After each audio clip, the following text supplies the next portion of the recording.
आपका स्वागत है एकलव्य अकादमी टूंडला। आपको हमने कल पढ़ाया था कि हड़प्पा सभ्यता में कौन कौन से स्थल मिले और वो स्थल किस किस नदी के किनारे थे, किस किस नदी के किनारे वो स्थल थे, ये हमने आपको कल पढ़ाया। अब उसी में आपको आगे पढ़ाते हैं कि वहां से क्या क्या मिला, क्या क्या साक्ष्य प्राप्त हुए। तो पहली खुदाई जो हुई वो हड़प्पा नामक स्थान पर हुई।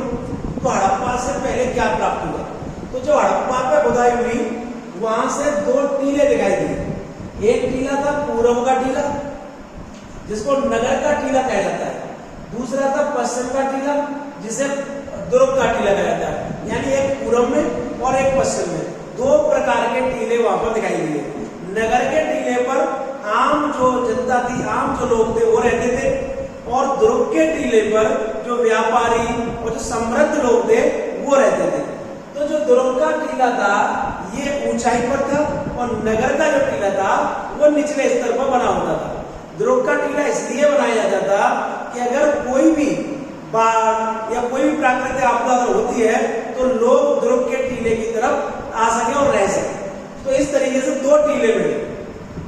उसके बाद R37 कब्रिस्तान मिला।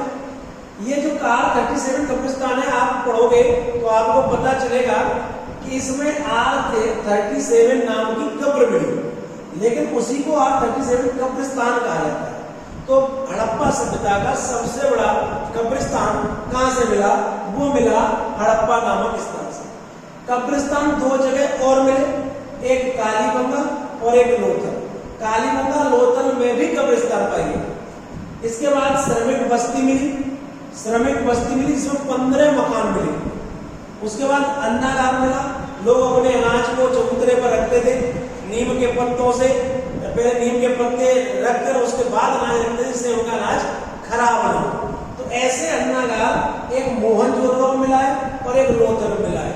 अगर आपसे प्रश्न पूछा जाए कि सिंधु सभ्यता का सबसे बड़ा अन्नागार कहाँ मिला, तो सिंधु सभ्यता का सबसे बड़ा अन्नागार मिला वो मोहनजोदड़ो में मिला। तो सबसे बड़ा अन्नागार कहाँ मिला, वो मिला मोहनजोदड़ो। इसके बाद लोथल में भी एक अन्नागार मिला। हड़प्पा सभ्यता में कुछ वृत्ताकार चबूतरे की आकृति मिली। ये जो वृत्ताकार चबूतरा था, वृत्ताकार चबूतरा, इस चबूतरे को पक्की ईंटों से बनाया जाता है, पक्की ईंटों से।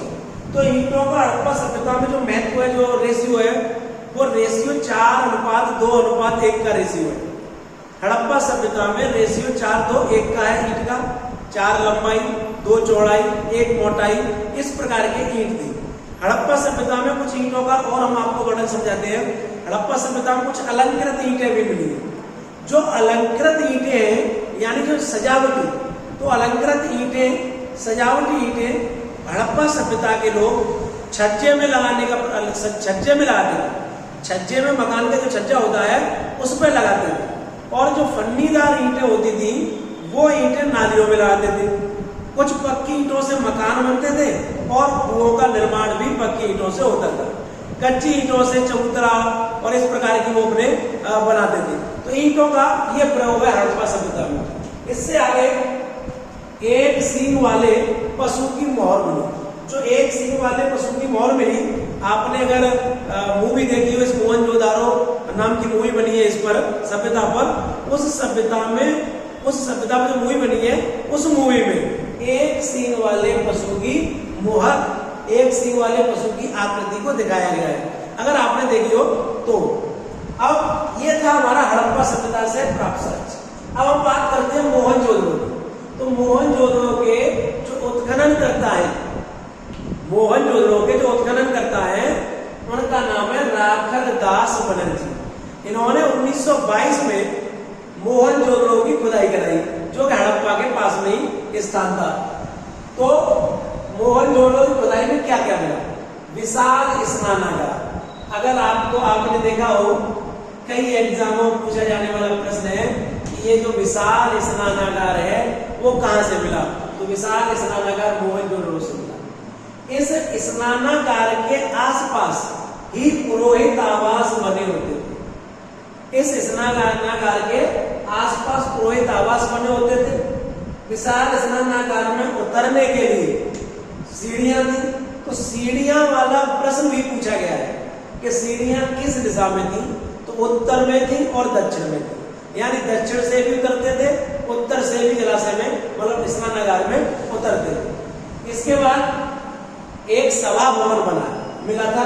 उस सभा भवन की जो आकृति है, जो वो वर्गाकार डिजाइन का था, 90 बाई 90 का 90 बाई 90 का वर्गाकार आकृति थी इसकी। तो सभा भवन को ही बाजार हॉल के नाम से बुलाया गया, कहा गया। तो बाजार हॉल नाम दिया मैके ने नाम दिया बाजार हॉल। इसके बाद एक योगी की मूर्ति मिली है, एक 3 सिर वाले व्यक्ति की मूर्ति मिली है, एक राजा का आधा धड़ मिला है, शॉल ओढ़े हुए मिला है। तो ये मोहनजोदड़ो से भी मिला, मोहनजोदड़ो से मिला है। तो योगी की जो मूर्ति मिली है, इसी को पशुपत, इसको ही पशुपत कहते थे, का नाम दिया गया, आदि से कहा गया। तो ये योगी की मूर्ति। इसके बाद सोने का हार मिला, चांदी की अंगूठी मिली और कांसे की नर्तकी की मूर्ति मिली। जो कांसे की नर्तकी की मूर्ति, आप एक बार सोच के देखो कि जो कांसे की नर्तकी की मूर्ति है वो कैसे मतलब बनी होगी उस समय। उस समय ऐसे क्या साधन थे कि जो मूर्ति, आजकल तो इतनी मशीनें हैं, टेक्नोलॉजी का जमाना है कि वो तुरंत बन जाती है। उस समय एक विधि काम करती थी, मोम विधि। तो मोम विधि से वो कैसे बनाते थे, वो जिस मूर्ति को भी उन्हें बनाना था, उस मूर्ति की आकृति मोम पिघलाकर बना लेते थे। और अब उनको कोई लेप चढ़ाना है, जैसे कांसे की बनानी है, कांसे सोने की बनानी है, चांदी की बनानी है, तो उस पर वो उन धातुओं को गलाकर उसके ऊपर लेप चढ़ाते थे। अब जैसे मोम के ऊपर जब वो लेप चढ़ाएंगे, उसके नीचे वो एक होल करते थे मूर्ति के नीचे। इससे क्या है कि जब उनकी जो वो लेप चढ़ाने के बाद जब वो लेप सूख जाएगा, तो उसको वो आग पर रख देते थे और आग जैसे ही आग से मोम गर्म होता था, पिघल कर वो नीचे निकल जाता था और वो एक आकृति बन जाती थी। ऐसे वो कांसे की नर्तकी मूर्ति उन्होंने बनाई थी और ऐसे ही मूर्तियां बनाई थी। इसके बाद स्वास्तिक चिन्ह, आप जानते हो स्वास्तिक, ये तो सभी जानते हैं कि स्वास्तिक चिन्ह जो है वो हमारे यहाँ पवित्र चिन्ह माना जाता है। तो स्वास्तिक चिन्ह भी मोहनजोदड़ो से मिला। इसके बाद श्रृंगार धाम मिला और इसके बाद एक महाविद्यालय भवन मिला। तो ये हमारे ये चीजें मोहनजोदड़ो से प्राप्त हुई। अब हम आगे पढ़ेंगे इसके।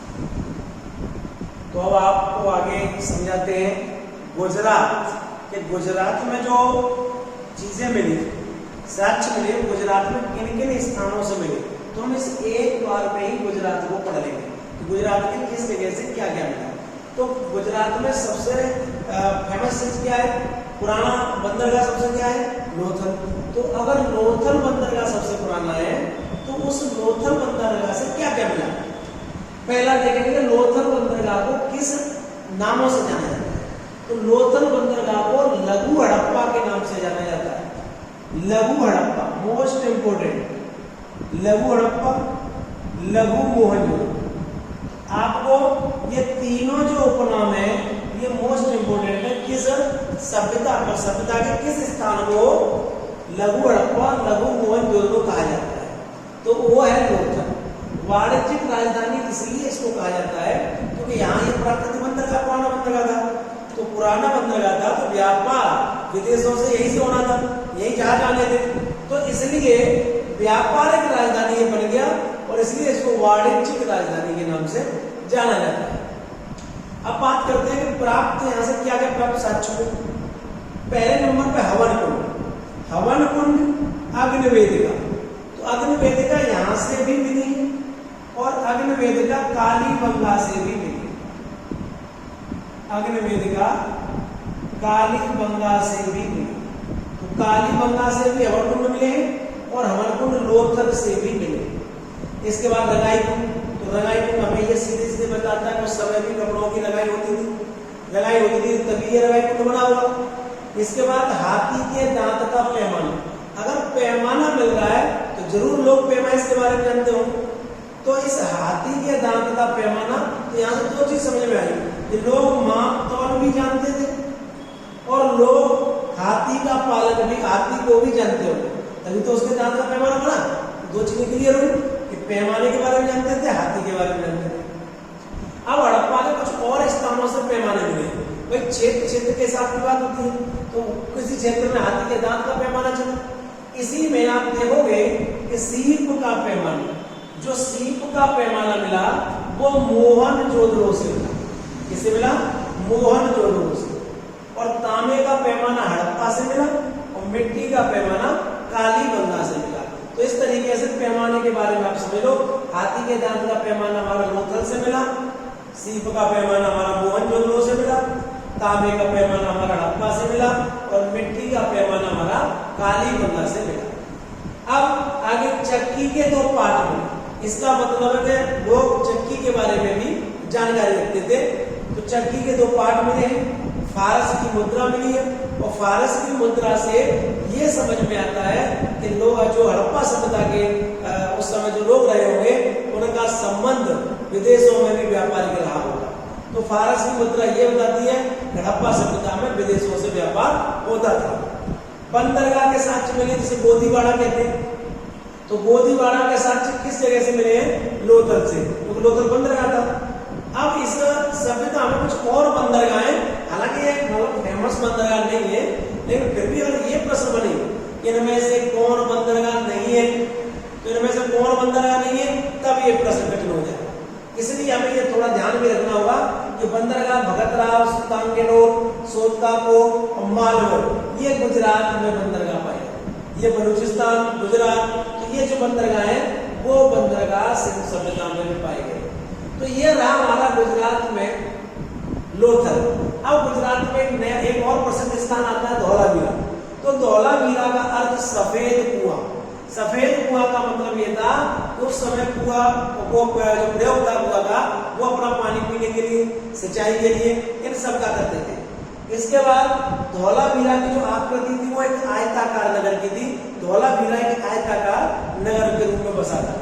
ये एक ऐसा स्थान था जो 3 क्षेत्रों में बटा था, 3 भागों में बटा था। यानी ध्रुव क्षेत्र अलग था, निचला नगर और एक मध्य नगर। यानी एक बहुत ऊंचे पे बना, फिर उससे निचला और फिर उससे निचला। इस प्रकार से ये नगर बसा हुआ था, इसलिए इसको 3 भागों में बटा था। अगर प्रश्न पूछे या बताओ ऐसा कौन सा हड़प्पा सभ्यता का क्षेत्र था जो 3 भागों में विभाजित था, तो वो धौलावीरा था। इसके बाद धौलावीरा से मिला क्या? धौलावीरा से स्टेडियम मिला, और स्टेडियम मिलना यह दर्शाता है कि उस समय धौलावीरा के लोग खेलों में रुचि रखते हैं, तभी स्टेडियम बना हुआ। तो इसलिए खेल के बारे में रुचि रखते होंगे धौलावीरा के लोग, ये स्टेडियम से समझ में आता है। इसके बाद जो सबसे मोस्ट इंपोर्टेंट विशेषता है, अगर हम सबसे महत्वपूर्ण विशेषता कि बताइए, एक प्रश्न आपको यह पूछा जाएगा कि उन्नत जल प्रबंधन की सबसे अच्छी व्यवस्था हड़प्पा सभ्यता में कौन सी जगह थी? तो वो सबसे अच्छी व्यवस्था थी धौलावीरा। उन्नत जल प्रबंधन में कैसे करते बनाते थे वो कि एक जलाशय ऊपर बनाया उन्होंने, जब जलाशय ऊपर बनाया उसके नीचे एक जलाशय और बनाया, फिर उसके नीचे जलाशय, फिर उसके नीचे जलाशय, और उनका पाइप को नदियों में लिंक करते, निकासी भी नदियों में और पाइप आता भी नदियों से ही। अब वो एक ऊपर वाले पाइप को, ऊपर वाले जलाशय को भर दिया, उससे पानी रिसकर नीचे वाले में, फिर उसके नीचे वाले में, फिर उसके नीचे वाले में, और इस प्रकार से वो अपने पानी का प्रयोग करते थे पशुओं के लिए, खुद के लिए। तो ये उन्नत जल प्रबंधन जिसमें 16 जलाशयों का साक्ष्य मिला है, वो मिला है धौलावीरा से। तो ये धौलावीरा के बारे में आप लोगों को समझ में आया, ऐसा हम उम्मीद करते हैं। अब सुरकोटल, गुजरात में एक और स्थान है सुरकोटल।